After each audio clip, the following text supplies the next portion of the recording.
Arratsalde denoi, eskerrik asko etortzearren.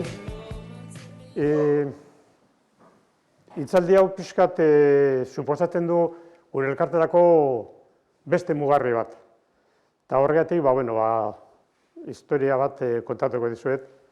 Ze, danok lan egin duzue eta lanak, badakizue zigorra da. Eta lanean, lan desberdinak eta suposatzen dut danak dute zeo zer errepikakorra, zeo zer aspergarria, zeo zer derrigortuta.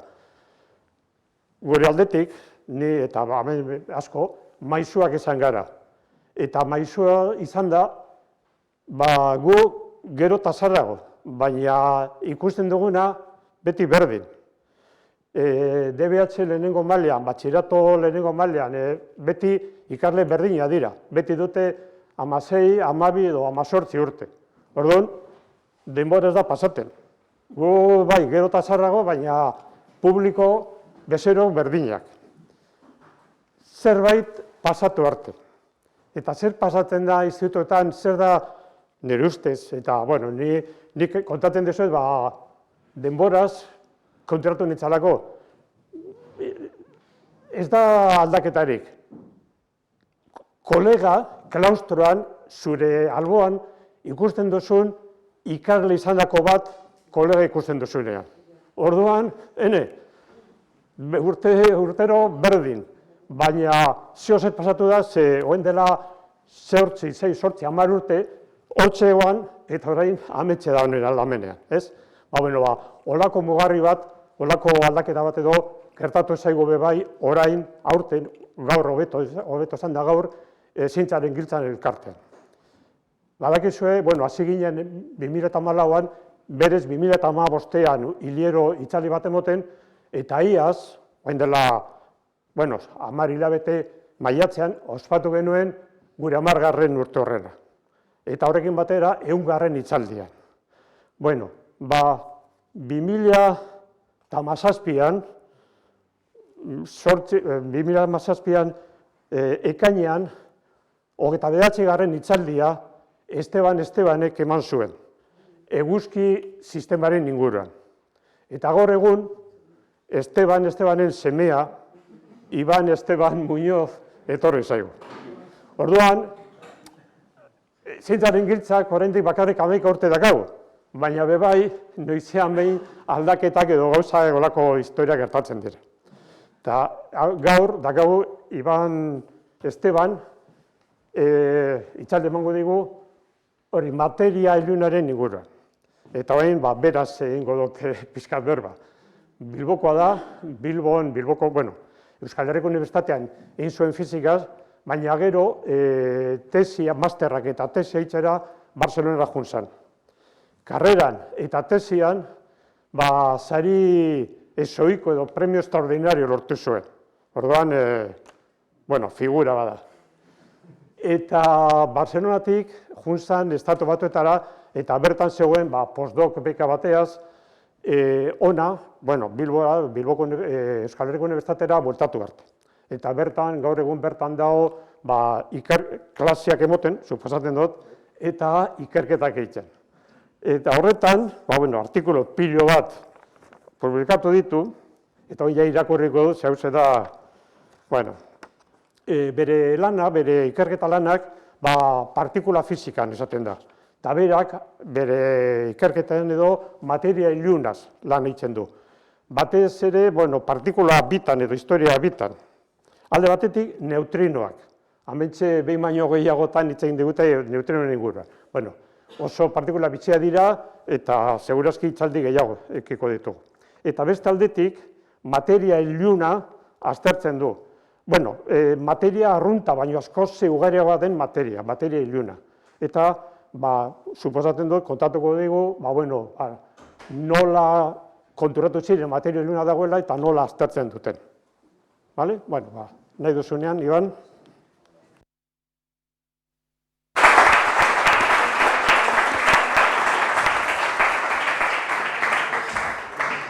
Mila esker Eduardo gonbidatzeagatik eta mila esker aurkezpenagatik. Arratsalde on guztioi. Niretzat hori bat da hemen egotea. Eta berak esan bezala, materia ilunari buruz hitz egingo dut, ea materia iluna zer den, nola dakigu hor dagoen, eta ea teoria alternatiborik badagoen. Eta hitzaldi hau prestatzen dengoen bitartean, Googleen materia iluna bilatu nuen. Ea Googleek materia iluna zer den argitu ahal duen. Eta bi albiste hauek aurkitu dituen. Lehenengoa inglesez dago, baina honako hau dio. Materia ilunak ez du inoiz inori egin, eta zientzialariek hau zergatik den jakin nahi dute. Nik behintzat ez nekien materia ilunak jendea hil egin zezakeela, baina badirudi baietz. Eta bestalde, honako albiste hau edo elkarrizketa argitu nuen, eta elkarrizketaren arabera, laster jakingo dugu zertaz eginda dagoen materia iluna. Elkarrizketa hau ez dakit ondo ikusten den, baina 2016 urtekoa da, orain dela 10 urtekoa. Nik behintzat oraindik ez dakit zertaz eginda dagoen materia iluna. Orduan, albiste hau ikusita, badirudi materia iluna teoria oso arraro bat dela, edo ondo ulertzen ez dugun teoria bat dela, edo txarto egon behar duen teoria bat dela, baina nire ustez behintzat, materia iluna zer den ulertzea ez da zaila. Materia iluna zer den ulertzeko, esperimentu bat egin behar dugu. Esperimentu honetan, kubo bat hartu behar dugu, 2 metroko aldea duen kubo bat, nahiko kubo handi bat.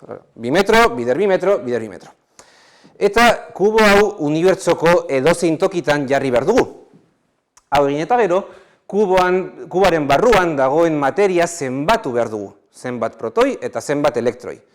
Eta esperimentu egiten badugu, bataz beste kuboaren barruan 2 protoi eta 2 elektroi bakarrik aurkituko ditugu. Unibertsoa iaia utzik dagoelako. Hortaz, printzipioz, kubo honen pisua edo hobeto esan da kubo honen masa, 2 protoien eta 2 elektroien masa izan behar du. Elektroien masa, protoien masa baina askoz txikiagoa denez, kubo honen masa gutxi gora bera 2 protoien masa izan behar du, edo zenbakiak jarrita, 3 bider 10 ber minus 27 kilogramo. Hau da, 0,260 eta 3 bat. Esan bezala, unibertsoa iaia utzik dago.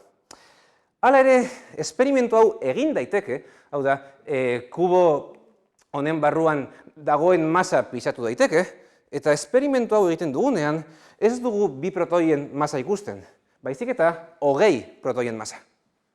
Hau da, kubo honen masa, ikus dezakegun materiaren masa, baino 10 handiz aldiagoa da. Hortaz, hemen bi aukera dauzkagu. Alde batetik, edo gure balazta txarto dago, edo beste aldetik, kuboaren barruan ikusi ezin dugun materia dago, eta gainera, materia hau ikusi dezakegun materia, hau da, protoiak eta elektroiak, baino 10 handiz ugariagoa da. Esperimentuak egin ala, ikusten genuena zen printzipioz neurriak ondo zeudela, hortaz, badirudi unibertsoa ikusi ezin dugun materia batez beteta dagoela, eta gainera materia hori materia arrunta, hau da protoiak eta elektroiak, baino 10 handiz ugariagoa dela. Materia honi, materia iluna deitzen zaio. Ez dakit hau inoiz ikusi duzuen, baina segurazki hau ikusi duzuenean, zuen buruetatik pasatzen ari dena, hau ikusi zuten lehenengo zientzialarien buruetatik pasatzen ari zena da, hau da, balazta ezin da ondo egon, nola da posible, barruan 2 protoi eta 2 elektroi egotea, baina honen masa neurtzean, 20 protoien masa neurtzea.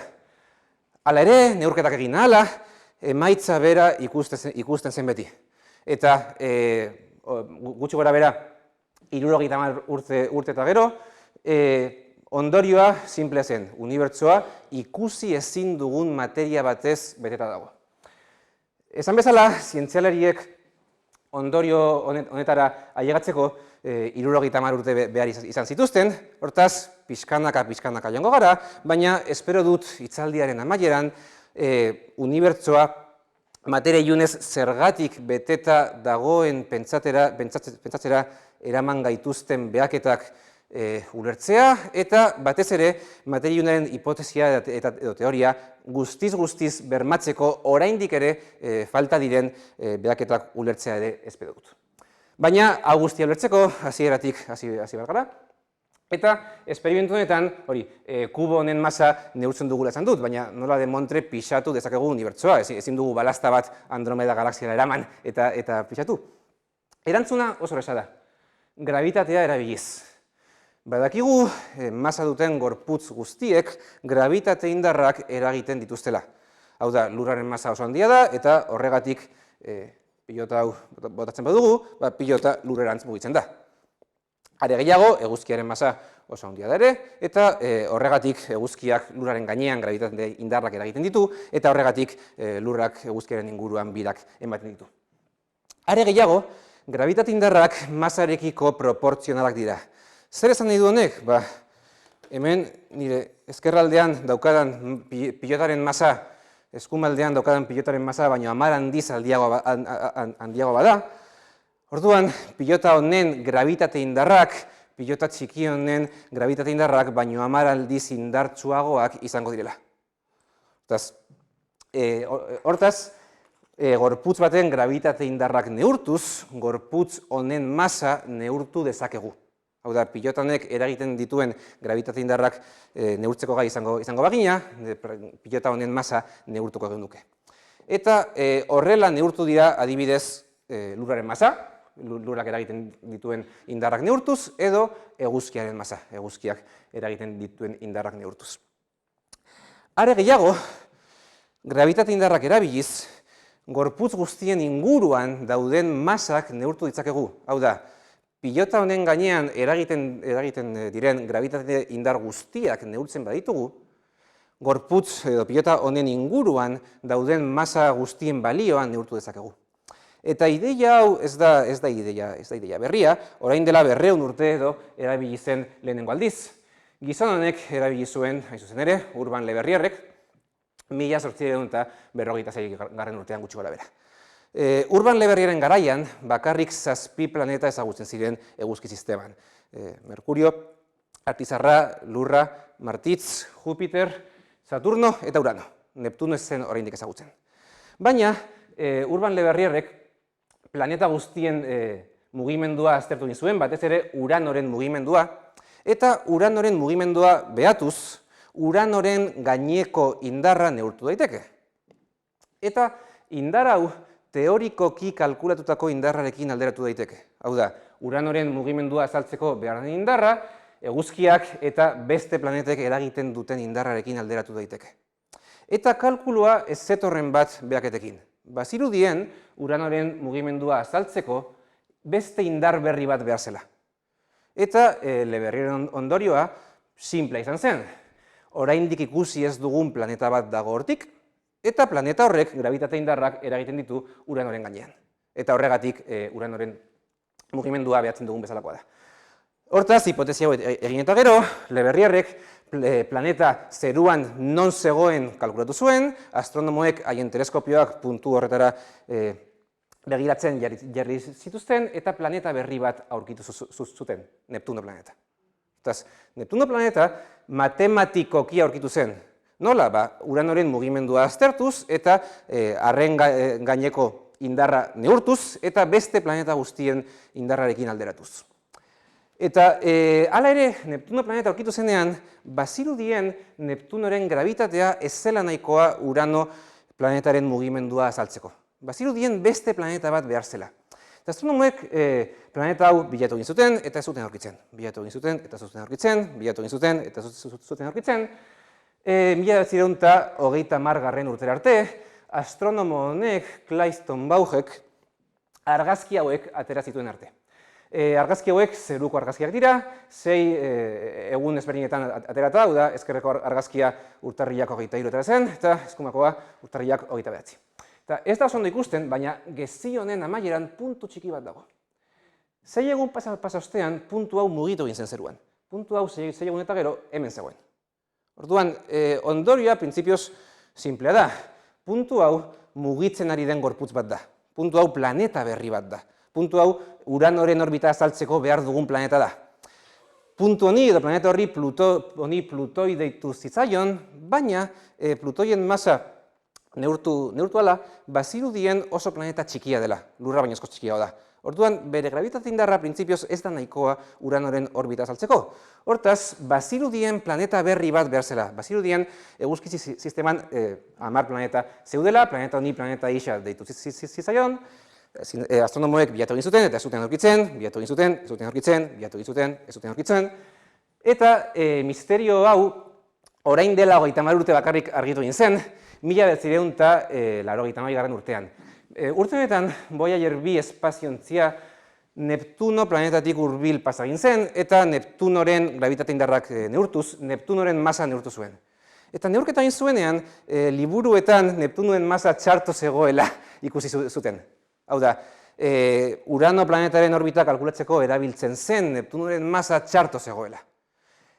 Neptunoren benetako masa erabilieta gero, hau da, Voyager 2 espaziontziak neurtutako masa erabilieta gero, Urano planetaren orbita arazorik gabe azaldu daiteke, orduan ez dugu planeta berririk behar Uranoren orbita azaltzeko, badirudi ez dagoela beste planetarik eguzki sisteman.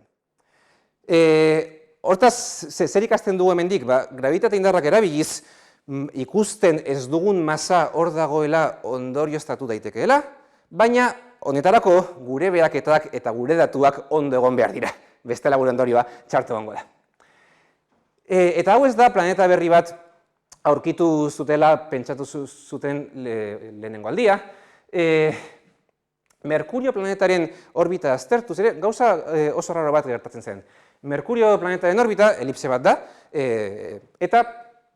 baina elipse hau denborarekin mugitu egiten da. Hau da, Merkurioren orbita ez da beti berdina. Elipse honek eguzkiaren inguruan birak ematen ditu, oso astiro, 30.000 urte behar dira bira oso bat emateko, baina hau neurtu daiteke, eta hau neurtu egin da. Eta printzipioz, bira hauek azaltzeko eguzkiaren eta beste planeten indarrak ez dira nahikoak. Indar berri bat behar da. Eta ondorioa, printzipioz, simplea zen. Ikusi ezin dugun planeta bat dagor, planeta honi Vulcano deitu zitzaion, Merkurioen eta eguzkiaren artean egon beharko luke, hemen dago 20. mendearen hasierako marrazki bat, eta hemen ikusten dituzue eguzki sistemaren planetak, eta hemen barruan Vulcano. Eta Vulcano planeta hau bilatu egin zuten, aurkitzea nahiko zaila da, eguzkitik oso hurbil dagoelako, eta eguzkirantz begiratzen badugu, eguzkiaren argiarekin ez dugulako beste ezer ikusten, baina printzipioz ikus daiteke, bilatu zuten eta ez zuten aurkitzen, hor ez zegoen planetarik, eta misterio honen ebazpena gizon honek ekarri zuen, Albert Einsteinek. Albert Einsteinek frogatu zuenez, erabiltzen genituen grabitate teoriak txarto zeuden. Newtonen grabitate teoria txarto zegoen, eta teoria berri bat proposatu zuen, erlatibitate generala deitzen zaio, eta teoria honetan grabitate indarrak kalkulatzeko beste era bat erabili behar da, batzuetan ez dakit hau entzun duzuen, baina teoria honen arabera grabitatea espazioaren eta denboraren kurbadura da. Eta hau kontuan izan da, grabitate indarrak beste era batean kalkulatu behar dira, eta grabitate indarrak era honean kalkulatzean, hau da, Einsteinen teoriak esaten duen moduan kalkulatuz, Merkurio planetaren orbita ederki azaldu daiteke. Ez da planeta berririk behar. Eta zer ikasten dugu hemendik? Gorputzen mugimendua behatuz, hor ikusten ez dugun masa dagoela ondo izatu daiteke, baina honetarako lehenik eta behin beheraketak ondo egon behar dira, eta gure grabitate teoria ere ondo egon behar da. Oda, teorikoki ondo kalkulatzeko gai, grabitate indarra ondo kalkulatzeko gai izan behar dugu. Bestela ez dugu kalkulua txartu egongo da, eta datuekin ezin dugu alderatu. Hortaz, astronomoek eguzki sistema ondo ulertu zutenean, beste galaxia batzuetara begira hasi ziren. Hemen daukazue Andromeda galaxiaren argazki bat, hau da, lurretik hurbilen dagoen galaxia, eta printzipioz, galaxia honetan dauden izarren mugimendua, galaxia honen grabitate indarretik dator. Are gehiago, batez ere galaxiatik urrun dauden izarren mugimendua aztertuz, haien gaineko indarra neurtu dezakegu. Eta hau zergaitik azaltzeko esperimentu bat ekarri dut. Hemen daukat bola txiki bat eta soka bat, eta printzipioz indar bat eraginez bola bidatzen jar dezaket, are gehiago, nire indarra txikiago bada, bolak astiroago bidatuko du, eta nire indarra handiago bada, bolak azkarrago bidatuko du. Hortaz, bolaren abiadura neurtuz, nire indarra zein den ondorioztatu dezakegu. Eta hortaz, era berean, Andromeda galaxian dauden izarren mugimendua aztertuz, haien gaineko grabitate indarra neurtu dezakegu. Eta, teorikoki, Andromeda galaxiatik urrunen dauden izarrak astiroago mugitu beharko lirateke. Andromeda galaxiatik urrun daude, eta urrun zaudenean grabitate indarrak ahulak dira, eta hortaz, astiroago mugituko dira. Hau, hemen dago irudikatuta, ia ardatzean izarren biraketa abiadura dago, eta isa ardatzean izarren eta Andromeda galaxiaren arteko distantzia. Orduan, distantzia handia denean, hemen eskumaldean gaudenean, biraketa abiadurak behera egiten du. Hemen urdinez dagoen marra, teorikoki kalkulatutako marra da, Andromeda galaxiaren izarrak eta haien grabitate indarrak kontuan harturik. Eta astronomoek neurketa hau egin zutenean, ez zuten marra urdina aurkitu, baizik eta hemen beltzez edo grisez dauden datuak. Eta hemen bi gauza ikusten dira. Lehenik eta behin, esperimentalki behatzen dugun abiadura indarra, abiadura, izarren grabitate indarra dela eta beste izarrek izan beharko zuten abiadura, baino askoz handiagoa da. Hau da, teorikoki abiadura espero dugu, baina abiadura handiagoa ikusten dugu. Orduan, badirudi grabitate indarrak handiagoak direla.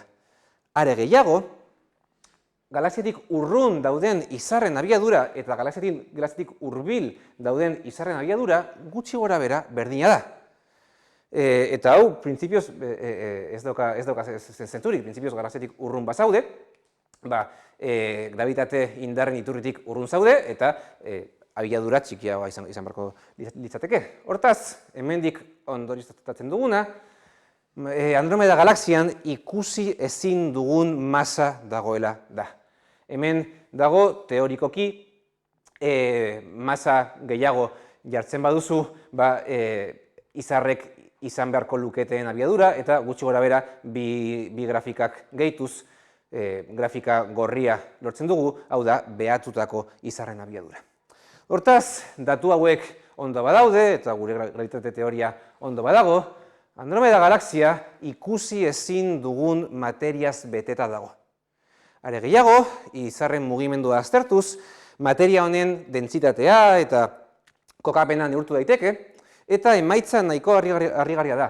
Badirudi, Andromeda galaxian ikusi ezin dugun materia, Andromeda galaxia baino askoz handiago dela. Hau da, hemen urrun bagaude ere, erdialdean dagoen dentsitatearekiko, edo dentsitatearen antzeko bat eduko dugu. Hemen eskumaldean daukagu marrazki bat, hau da, materia iluna ikusteko gai izango bagina, Andromeda galaxiarantz begiratzean ez genuke hau ikusiko, honako hau ikusiko genuke. Hau da, materia ilun bola edo halo izugarri bat, eta halo honen erdialdean Andromeda galaxia. Ondorio hau nahiko harrigarria da, nola demontre da, egon daiteke hemen halo ikusezin bat, hau da, galaxia baino askoz handiagoa dena, eta galaxiak baino masa askoz handiagoa duena, baina printzipioz hau da datuetan ikusten duguna. Orduan, lehenengo ondorioa, eta guztiok pentsatu zuten, datuak ezin dira ondo egon. Agian Andromeda galaxiaren mugimendua oso raroa da, behatu ditzagun beste galaxia batzuk, ea beste galaxia batzuetan mugimendua normala den, baina galaxia guztietan gauza bera ikusten zen. Hau da, hemen 6 galaxietako biraketa abiadurak daude, eta galaxiaren zentroarekiko distantzia oso handia denean, galaxia guztietan biraketa abiadurak konstanteak dira. Orduan, badirudi, unibertsoa, edo galaxia hauek behintzat, ikusi ezin dugun materia batez beteta dagoela. Materia honi, esan bezala, materia iluna deitzen zaio. Hau esan da, zientzia egiten ari gara, eta zientzian hipotesi bat proposatzen denean, eta zer nolako hipotesia, beti hipotesia egiaztatu edo ezeztatu dezaketeen behaketa berriak proposatu behar dira. Metodo zientifikoak honela funtzionatzen du. Adibidez, Urban Le Verrierrek Urano planetaren mugimendua aztertu zuenean, bazirudien gravitate indar iturri berri bat falta zela, eta bere hipotesia simple izan zen, beste planeta bat dago hortik. Baina hipotesiarekin, hipotesia egiaztatu edo ezeztatu dezakeen behaketa bat zetorren, hau da, teleskopioak horra begira jarri, eta zerbait aurkitzen baduzue, nire hipotesia ondo dago, eta ez baduzu aurkitzen, baina hipotesia txarto dago. Adibidez, Vulcano planetaren kasuan, hipotesia txarto zegoen, eta begiratu zenean, ezen ezer ikusi. Eta materia ilunarekin gauza bera egin behar dugu. Hipotesi bat jarri dugu, edo asmatu dugu, behaketa hauek azaltzeko, eta hipotesia hau ondo badago, materia iluna beste leku askotan agertuko litzateke. Eta hau, batez ere, azken hamarkadetan hau da gertatu ginen da. Lehenengo froga, galaxia kumuluetatik dator. Unibertsoko galaxiak ez daude izolaturik. Unibertsoko galaxia kumuluetan batuta daude, eta hemen daukazu ezkerraldean adibidez galaxia kumulu baten argazki bat. Hemen ikusten duzuen puntu bakoitza galaxia bat da. Galaxia kumuluetan, galaxia tasa aparte, ikus dezakegun masa gehiena ez dago galaxietan, baizik eta gas beroan. Hau da, galaxia kumulu hau gas beroz beteta dago. Eta gas hau oso bero dago, hortaz gas honek argia igortzen du, eta horregatik ikus dezakegu hemen ezkerraldean daukazue galaxia kumulu bateko gasa. Horretaz gain, galaxien mugimendua azaltzeko materia ilun asko ere behar da. Hau da, galaxia kumuluetan ere, behaketak ez datoz bat ikusten dugun masarekin. Printzipioz, baliteke ikusten ez dugun materia, edo materia ilun hau, gas normala izatea, edo planetak izatea, edo materia arrunta izatea, eta ez dakit, agian gas hau oso hotz dago, eta horregatik ez du ikusten. Baina, gas hotzaren teoria eta materia ilunaren teoria ezberdindu egin daitezke, nola? Galaxia kumuluen talkak behatuz. Galaxia kumuluek batzuetan talka egiten dute, eta hau gertatzen denean, bi galaxia kumuluek talka egiten dute, eta gasak talka egiten du. Orduan, galaxia kumuluek talka egiten dutenean, gasa erdian geratzen da. Baina, materia ilunaren teoria ondo badago, printzipioz materia ilunak ez du talkarik egiten materia arruntarekin, orduan, printzipioz, materia ilunak ez luke talka egingo, eta talka egin gabe pasa beharko litzateke. Eta behaketetan hau ikusten dugu. Hemen ezkerraldean dokazuen argazkia, bi galaxia kumuluen arteko talka baten argazki bat da. Gorriz ikusten duzuena gasa da, bi galaxia kumuluen gasa. Orduan, hemen gertatu zena da, eskumaldetik galaxia kumulu bat zetorrela, ezkerraldetik beste bat, eta talka egin eta gero, gasak talka egin zuen eta gasa erdian geratu egin zen. Hemen urdinez ikusten duzuena ez da benetako kolore bat. Urdinez ikusten duzuena grabitate indarrak dira. Hau da, hemen dauden gorputzen mugimendua aztertuz, grabitate indarrak zeintzuk diren eta nondik datozen neurtu daiteke. Eta ikusten duguna oso argi dago, grabitate indarrak ez datoz gasetik. Hau da, galaxia kumuluek talka egin zutenean, grabitate indarren iturriak ez zuen talka egin. Aurrerantz jarraitu zuen. Eta hau, materia ilunaren kasuan espero duguna da, eta ikusten ez dugun materia arrunta bada, printzipioz ez dakit nola azaldu daitekeen behaketa hau. Hau esan da, materia iluna hor dagoen ondorioztatzeko erabiltzen diren behaketetan, grabitate indarrak ondo ulertzen ditugula suposatzen dugu beti. Hau da, gorputzen biraketa aztertzen dugu, eta grabitate indarren arabera teorikoki izan beharko luketen biraketarekin alderatzen dugu. Orduan, printzipioz, posible da materia iluna gezurra izatea, eta gure grabitate teoriak txarto egotea. Txarto dagoen teoria bat erabiltzen badugu, ez da bat etorriko behaketekin. Baina, adibidez, Andromeda galaxian, biraketa abiadura azaltzeko behar diren indarrak teorikoki espero ditugun indarrak baino 10 aldiz handiagoak dira. Hortaz, baliteke materia iluna egotea, edo baliteke gure grabitate teoriak txarto egotea. Eta grabitate indarrak gure teoriek esaten dutena baino 10 aldiz indartsuagoak izatea. Hau egia bada, printzipioz, materia ilun kopurua berdina izan behar du sistema guztietan. Hau da, sistema guztietan ikusten ditugun indarrak, teorikoki espero ditugun indarrak, baino 10 aldiz handiagoak izan beharko lirateke. Eta hau ez da ikusten duguna.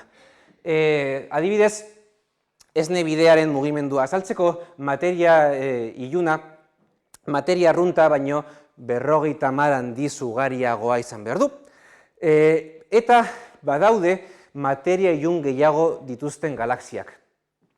Galaxia hauei galaxia nanoak deitzen zaie, eta hauetako asko esne bidearen inguruan bilaka dabiltza.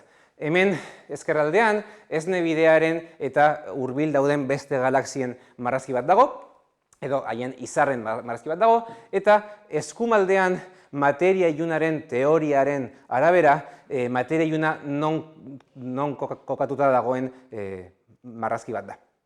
Hortaz, galaxia batzuetan, adibidez hemen dagoen puntuan, materia iluna, materia arrunta baino 3000 aldiz ugariagoa da. Hau da, materia ilun kopuru oso ezberdina duten sistemak ezagutzen ditugu, hortaz badirudi gure grabitate indarrak ondo daudela, edo are gehiago, galaxia nanoetan, hemen daukazue, galaxia nano baten argazki bat, gutxi gora bera, 50 edo 100 izar daude, oso galaxia txikiak dira, eta izar kopuru berdina daukaten sistemak ere ezagutzen ditugu, sistema hauei kumulu globularrak deitzen zaie, eta kumulu globularren mugimendua azaltzeko ez da materia ilunik behar. Hau da, 50 edo 100 izar dauzkaten sistema batzuetan ez da materia ilunik behar, hau da, mugimendua bat dator teorikoki espero dugunarekin, adibidez, hemen ezkerraldean badaukazue kumulu globular baten argazki bat, eta beste sistema batzuetan, galaxia nanoetan, materia ilun asko behar da izarren mugimendua azaltzeko. Hortaz, nik bintzat ez dakit nola aldatu ditzakegun gravitatearen legeak sistema hauetan indarrak handiagoak egiteko, baina sistema hauetan indarrak gure teoriek esaten duten moduan usteko.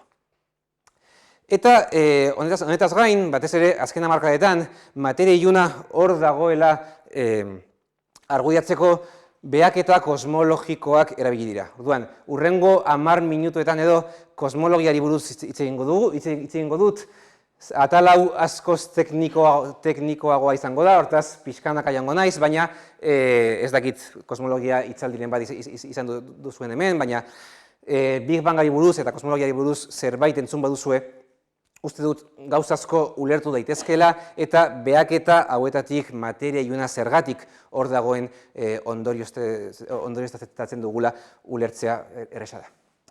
Hortaz, kosmologia ulertzeko, nire ustez behintzat, behaketa simple bat ulertu behar da. Unibertsoa edatzen ari da. Hau da, gugandik urrun dauden galaxiak, gugandik urruntzen ari dira. Hortaz, iraganean, galaxia hauek gugatik hurbilago zeuden. Eta iraganean, hurbilago zeuden, iraganean, hurbilago zeuden. Hortaz, iraganean, unibertsoaren dentsitatea askoz altuagoa zen.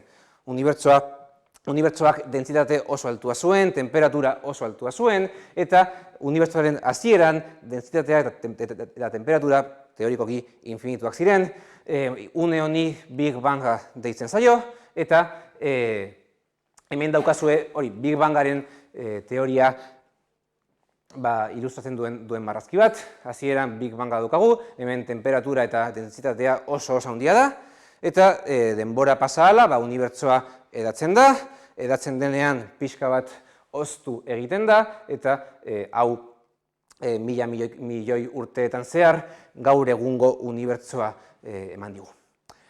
Hau oso garrantzitsua da materia iluna zer den ulertzeko, zergatik unibertsoaren eboluzioa aztertuz, unibertsoaren konposaketari buruz ikas dezakegulako. Adibidez, unibertsoaren masa oso handia bada, grabitate indarrak indartsuagoak izango dira. Eta honek unibertsoaren edapen abiadura murriztu egingo du. Hori, grabitate indarrak edapenaren aurka doazelako. Honek zer esan nahi du? Unibertsoaren masa era honetan neurtzen badugu, ikusten dugun masarekin alderatu dezakegula, eta horrela ea materia ilunaren teoria ondo dagoen ala ez bermatu dezakegu. Hau nola egiten dugun ulertzeko,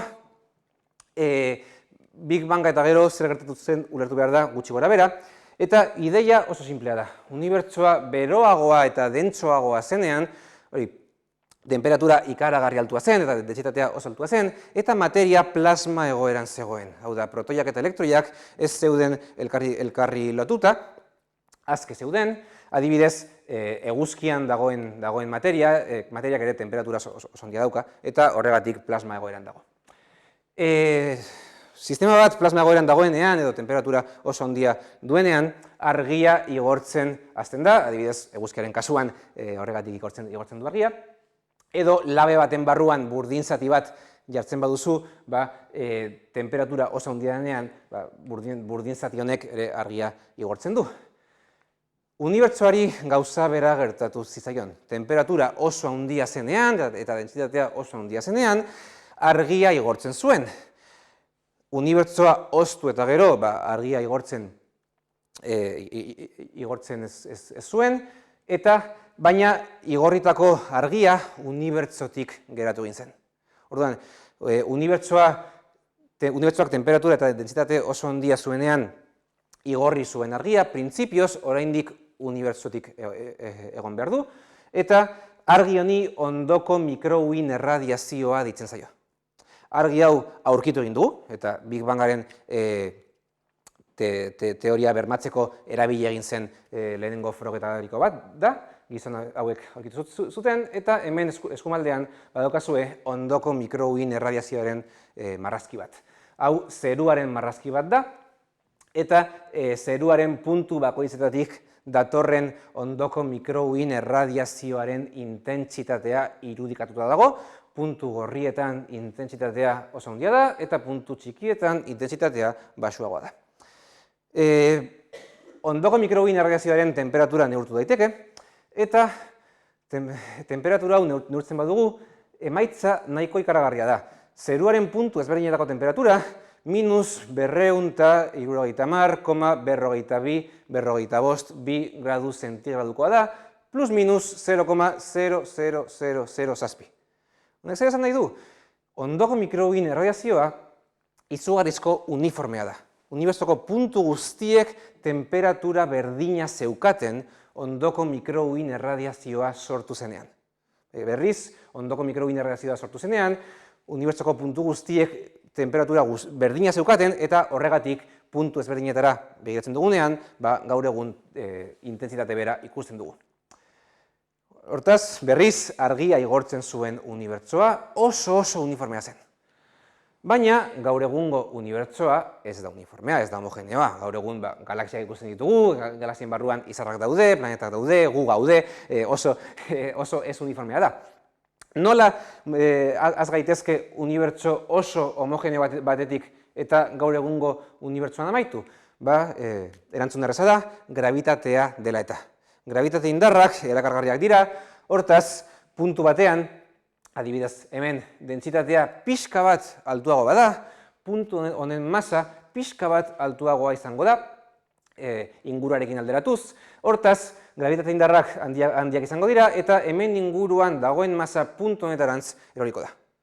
Hortaz, puntu honen masak gora egingo du, eta grabitate indarrak handiagoak izango dira, eta inguruan dagoen masa punturantz eroriko da, eta horrela egiturak sor daitezke.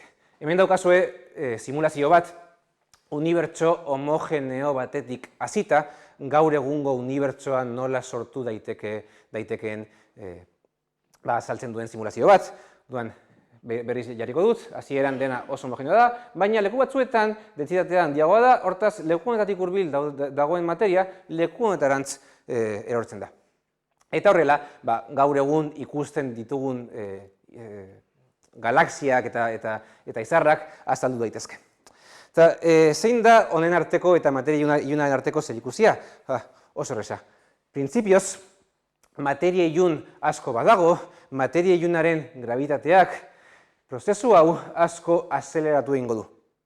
Gravitate gehiago egongo delako. Hortaz, unibertsoaren konposaketari begira, materia iluna hor dagoen ala ez ikus daiteke. Eta, are gehiago, kalkuluak egiten baditugu, materia ilunik ez badago, bakarrik ikusten dugun materia hor badago, gaur egun lehenengo galaxiak sortzen egongo lirateke. Hau da, Big Bangetik hasita, bakarrik gaur egun egongo lirateke galaxiak sortzen, gravitatea oso indar ahula delako, eta irudi hau edo bideo hau izateko milioi urte asko behar direlako. Are gehiago, gehiengoak milioi urte barru sortuko lirateke, eta orain dela 10 edo 100 milioi urte ez legoke galaxiarik, ez izarrik, ez ezer egongo unibertsoan. Baina, zerura begiratzen dugunean, puntu hau ikusten ditugu, eta puntu honetatik datorren argia, orain dela 100 milioi urte sortu egin zen. Hau da, orain dela 100 milioi urte unibertsoan galaxiak zeuden jada. Eta printzipioz materia arruntarekin, materia arruntaren gravitatea ez da nahikoa galaxia hauek azaltzeko. Izan ere, materia arrunta plasma egoeran zegoenean, protoien eta elektroien artean talka asko zeuden, dentsitatea eta temperatura oso handia zelako, eta gravitate indarrak oso ahulak direnez, materia arrunta plasma egoeran dagoenean, gravitatea dela eta egiturak sortzea oso zaila da. Baina, materia arrunta plasma egoeran zegoen bitartean, hortik materia iluna egongo balitz, printzipioz materia ilunak ez du materia arruntarekin talka egiten, hortaz, materia iluna gravitatea dela eta egiturak sortzen zegoen jada. Are gehiago, materia arrunta plasma egoeran zegoenean materia iluna egiturak sortzen egongo balitz, hemen ikusten ditugun galaxiak azaldu daitezkeen egiturak, printzipioz egitura hauek materia arruntaren gainean gravitate indarrak eragin beharko lituzkete. Hau da, ondoko mikrouhin erradiazioan materia ilunaren egiturek sortutako gravitate indarrak egon beharko lirateke. Eta gravitate indar hauek neurtu egin ditugu. Hau da, ondoko mikrouhin erradiazioaren gainean gravitate indarrak eragiten ari ziren, eta printzipioz gravitate indar hauek materia ilunetik datoz. Hortaz, badirudi leku askotan unibertsoa ikusi ezin dugun materia batez beteta dagoela ikusten dugula, baina zer demontre da materia iluna? Erantzuna da ez dakigula.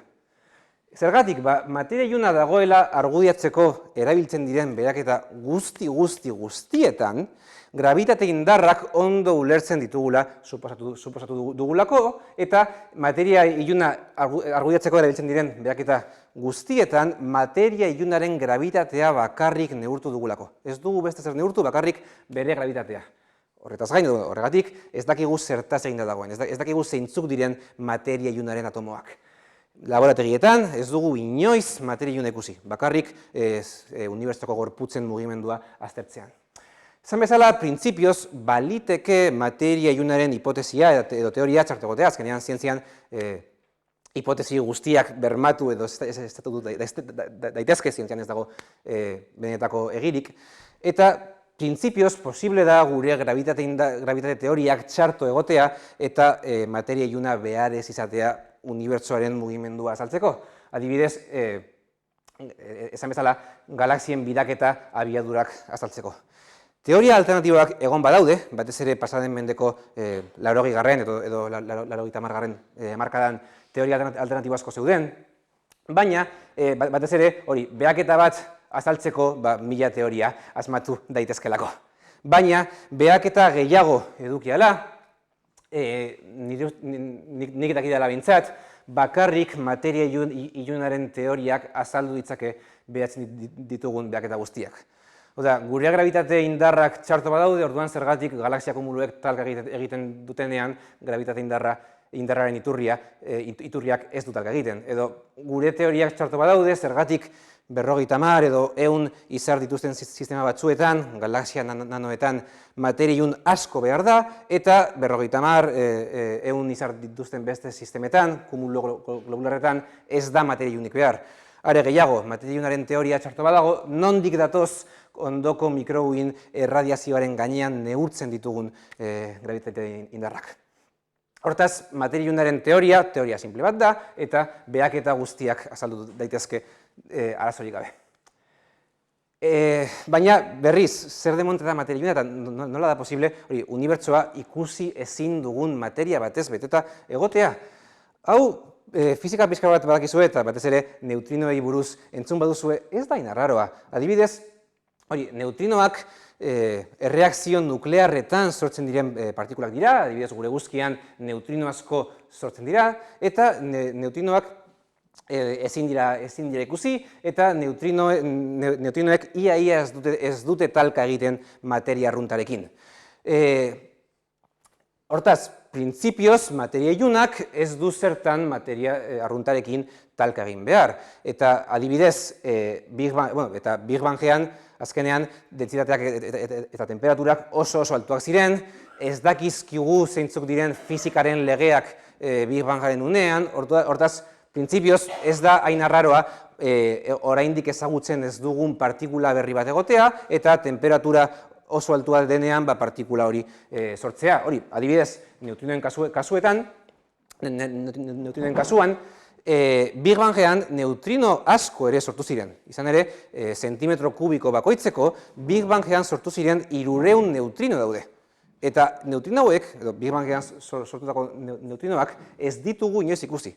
Haien gravitate indarrak neurtu ditugu, baina detektoreetan, laborategietan ez ditugu inoiz ikusi. Orduan, printzipioz, hori posible da, materia iluna partikula berri bat izatea, eta materia ilunaren eta materia arruntaren, protoien eta elektroien arteko indarrak oso ahulak izatea, eta hori, laborategian materia iluna ikustea ezinezkoa izatea.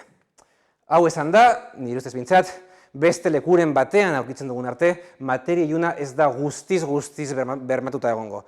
Zientzian beti eszeptikoak izan behar dugu, eta momentuz materia ilunaren teoriak behaketa guztiak azaldu egin ditu, arazorik gabe, baina guztiz bermatzeko beste lekuren batean aurkitu beharko genuke materia iluna. Eta horregatik materia iluna bilatzen ari gara.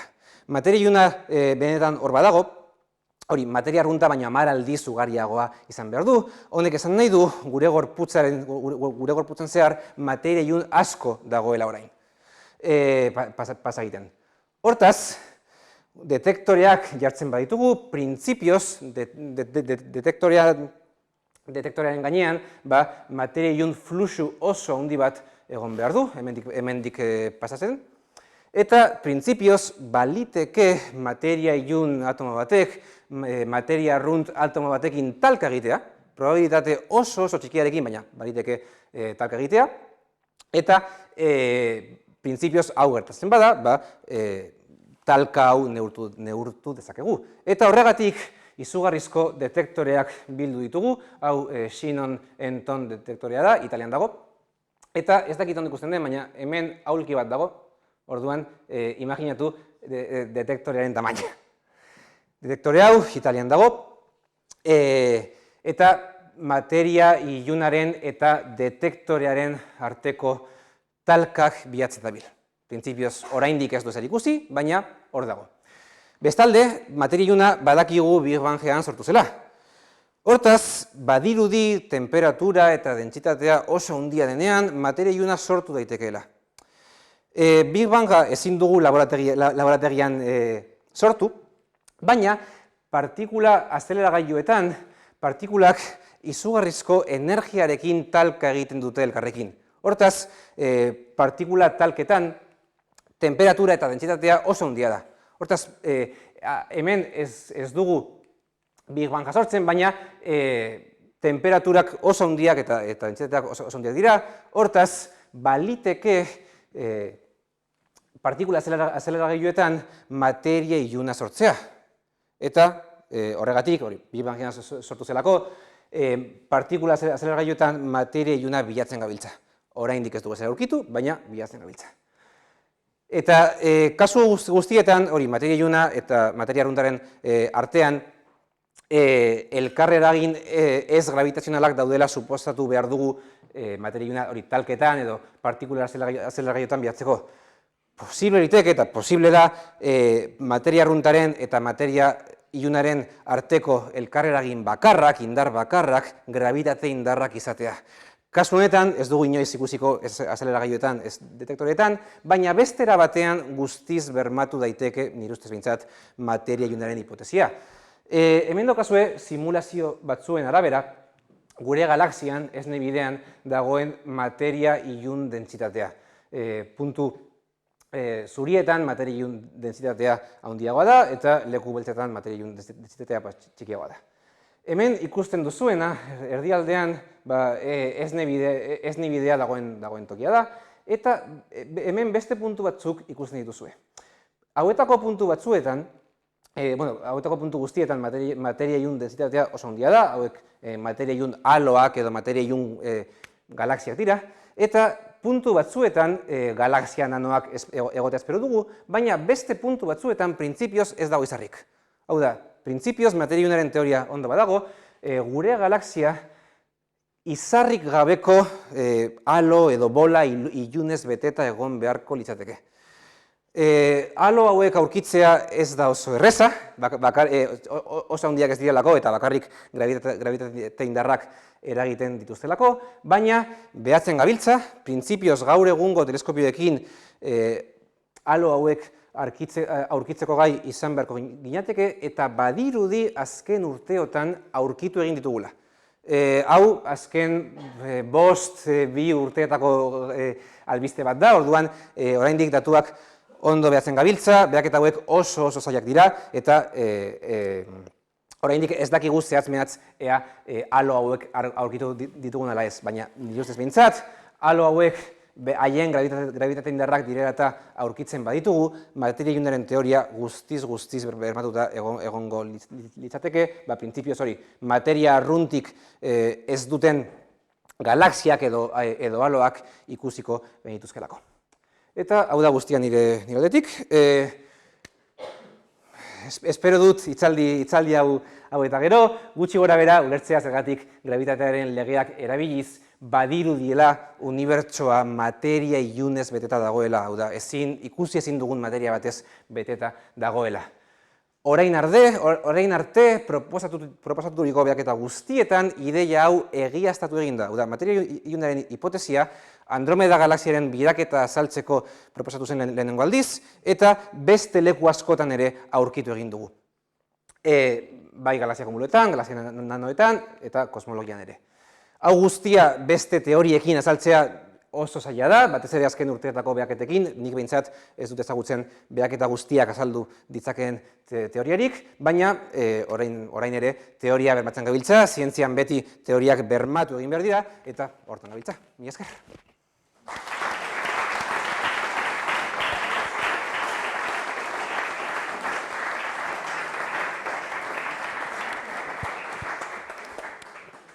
Bueno, orain, zuen txanda. Ia berinork hausartzen bada, zeo zer duda txikiren bat edo.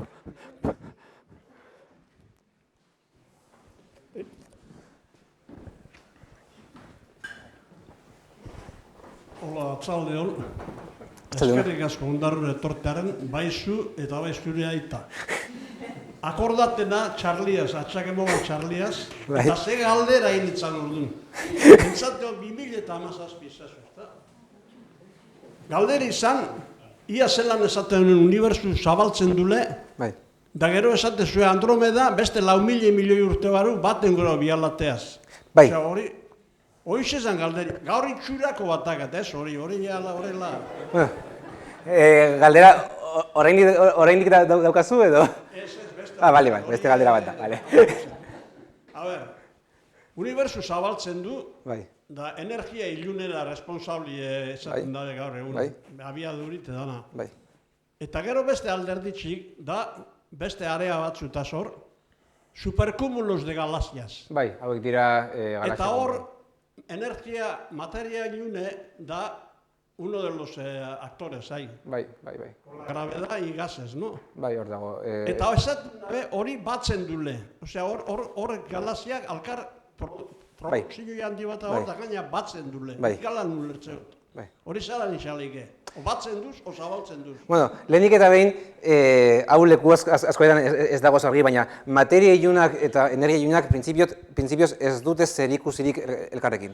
Bi gauza ezberdin dira, guztiz ezberdinak. Antzeko izenak dauzkate, baina gauza ezberdinak dira. Materia iluna, printzipioz hori, materia gravitate arrunta eragiten duen materia da, eta horregatik galaxiak batzen ditu. Hori, materia arruntaren gravitateak galaxiak batzen dituelako, adibidez, hori, bola beherantzetu da, lurraren gravitatea dela eta. Energia iluna honekin zerikusirik ez duen printzipioz, ez duen beste gauza bat da.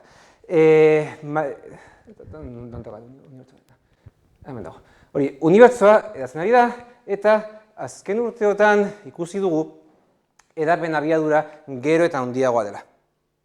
Zergatik da hau? Printzipioz hori, unibertsoa materia ilunez beteta badago, materia iluna dela eta edapen abiadurak behera egin beharko luke. Erantzuna, gizon honek ere eman zuen, Albert Einsteinen teoriaren arabera, bi motatako gravitate indarrak daude. Alde batetik, erakargarriak diren gravitate indarrak, eta hauek materia arruntaren kasuan eta materia ilunaren kasuan ikusten ditugun gravitate indarrak dira. Baina bestaletik, Einsteinen teoriaren arabera, gorputzak bata bestearen gandik gero eta urrunago egotera eramaten duten indarrak egon daitezke. Oda, gravitate indarrak, erakargarriak, edo, galdetu dizut zein nahi zauzke. Alderakorrak, ezta? Bai, mila esker. Gravitate indarrak, erakargarriak, edo alderakorrak izan daitezke. Eta hau da ikusten duguna. Gravitate indar batzuk erakargarriak dira, adibidez, materia ilunak sortutako gravitate indarrak erakargarriak dira, eta beste gravitate indar batzuk daude, eta beste indar hauek unibertsoaren edapen abiadura gero handiagoa izatea daukate ondorioz.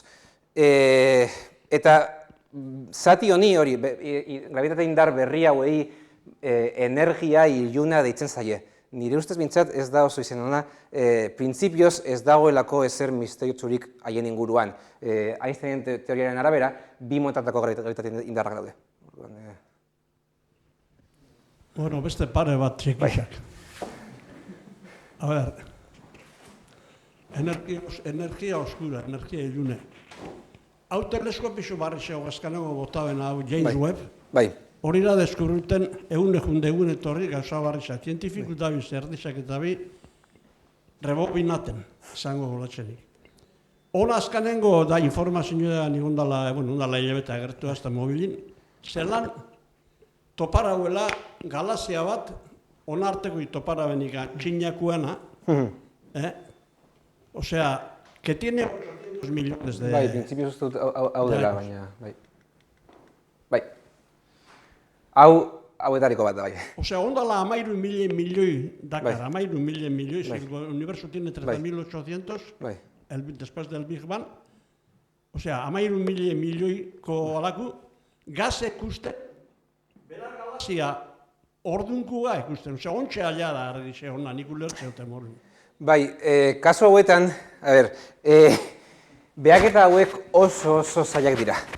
Orduan, James Webb teleskopiarekin lehenengo argazkiak atera zirenean, hori, bazirudien unibertsoa baino antzinagoak ziren galaxiak ikusten zirela. Hau ez da posible. Eta behaketa berriak egin ahala, badirudi lehenengo behaketak ez daudela guztiz ondo, edo zientzialariek, ez dakite, egunkarian ateratzeko, ez dituztela haien erroreak zeintzuk diren esan.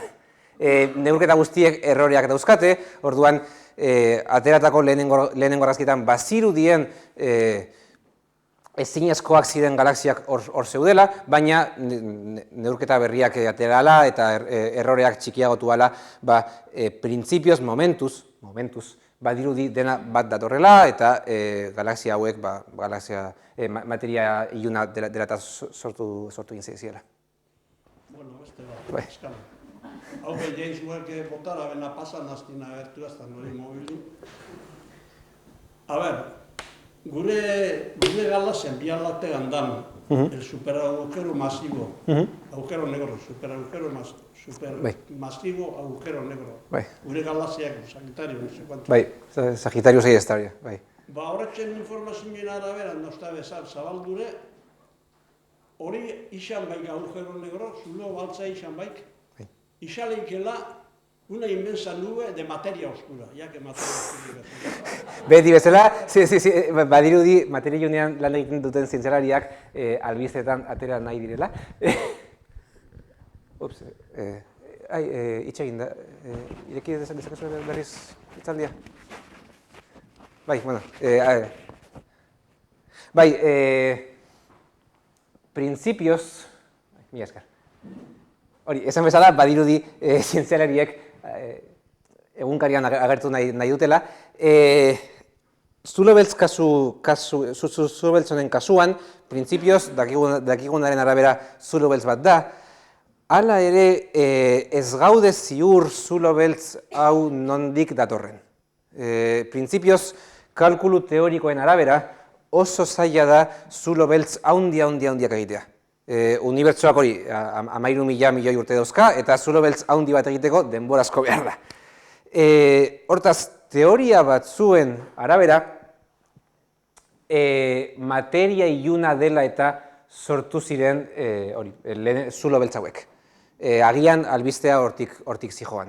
Baina, oraindik ez gaude ziur, kalkuluak oso zailak dira, baina adibidez, DIPC-en Donostian lan egiten duen kolega batek honi buruz ikertzen du. Ea zulo beltz honen jatorria zein den. Printzipioz, posible da jatorria materia iluna izatea, baina ez dakigu. Zuri. Besteren bat edo. Dana dela, Iban, nik, bueno.